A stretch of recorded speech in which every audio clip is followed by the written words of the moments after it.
It's me! I'm reaching out to you from the other side of your screen or your microphone or something. I'm not really sure how this works. Hold on, I'm coming!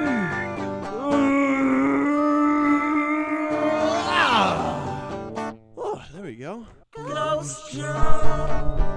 What is up, my Chomp Down companions? My name's Ben and welcome to Chomp Down Review. Now, this week we're talking about the brand new Netflix show, Stranger Things. I think the name of the show is based on the phrase, Stranger Things Have Happened. And I'll save any spoilers for the very end, don't worry, I'll give you plenty of warning. But I was pretty much instantly hooked from the first episode and really enjoyed all 8 of these episodes. And this show really emphasized how perfect an 8-episode season could be. This show centers around 4 best friends, one of which goes missing in the first episode and is replaced by a strange little girl. And right off the bat, strange things start happening all over town, especially around the missing boy's house, which gets so interesting. And while nothing in the show is really truly original, the way that the show Frankenstein together a whole bunch of movie references and just became a love letter to 80s pop culture and 80s movies culture, it's really incredible, honestly. They reference so many movies in this show. There's homages to classic horror movies like The Poltergeist, The Thing, Evil Dead, legendary sci-fi movies from that time. You got Aliens, Close Encounters of the Third Kind, E.T. There's a character that really reminds you of a Stephen King novel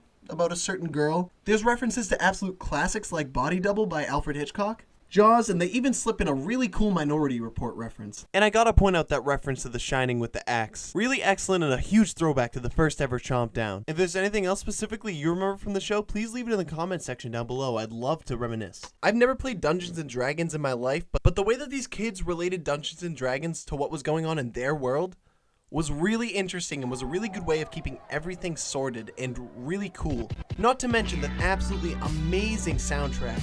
It has this 80s synth that keeps playing in the background, giving it an incredible vibe and making it feel completely classic and fit in with the time. It has that vibe that Goonies have with just these young friends that just go on an adventure, but the adventure's kind of brought to them. This show deals with ghosts, monsters from other dimensions, secret facilities with dark intentions, girls with superpowers. The list goes on and on of just things that they managed to get into the show, and it all seems really natural. While watching the show, I kept having this feeling like it was gonna fall apart by the end, and I tried to keep my expectations low, and the show kept impressing me as it kept going, and I loved almost every episode except for the very last. But what this show does do is it has incredible kid actors, honestly. All of these kids are genuinely believable and all stick out for different reasons on their own. And I could see all of them having really great futures ahead of them. But that kid with no teeth, apparently he just got off Broadway. He will keep you laughing the whole show. He was fantastic. The 4th boy wasn't really in it a lot because, he goes missing. And the girl named 11, absolutely incredible for the most part. She was really believable in the way that she had so much conflict inside of her. Winona Ryder does an incredible job, and the fella that plays the detective in this show really deserves more roles. He doesn't look like a movie star at all, but I'm excited to see what else this show has because it's clearly set up that there could be a season 2 to this, and I'm excited to what else comes next. I highly suggest this, especially if you're a fan of old classic movies, especially old classic horror sci-fi type things. Since it fell apart at the end, I can only really give this show an 8 out of 10, but I think it deserves an 8 out of 10 because it really does forget some of its own rules. If you want to skip the spoilers, head to this point in the video. I just want to talk about a few things really quick, especially the end. Why did this show forget how they used lights?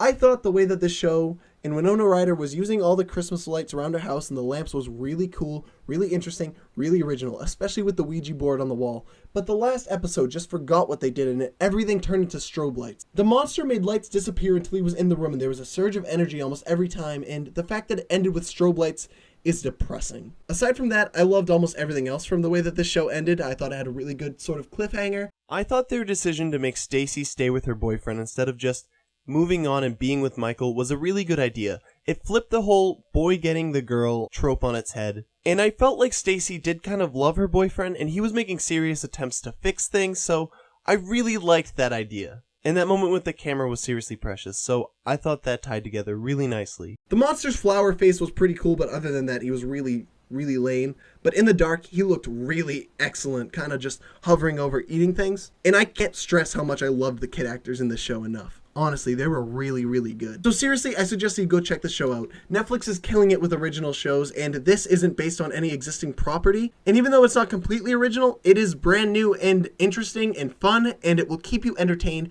for all 8 episodes, I promise. Stranger Things is worth checking out. If you want to talk about anything else in specific or in particular, let me know in the comments down below. Thank you so much for watching. I hope to get more movie reviews out soon. I've seriously been slacking. I've been seeing a ton of movies, but life's been hitting me hard, so whatever.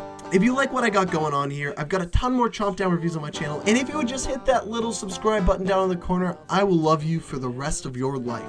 Never-ending love.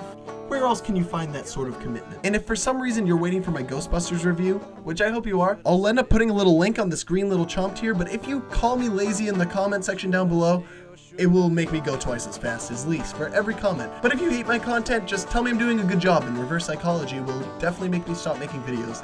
Ladies and gentlemen, have a great night. I love you. Keep chomping down those films, you know they need it. I'm extremely sweaty right now.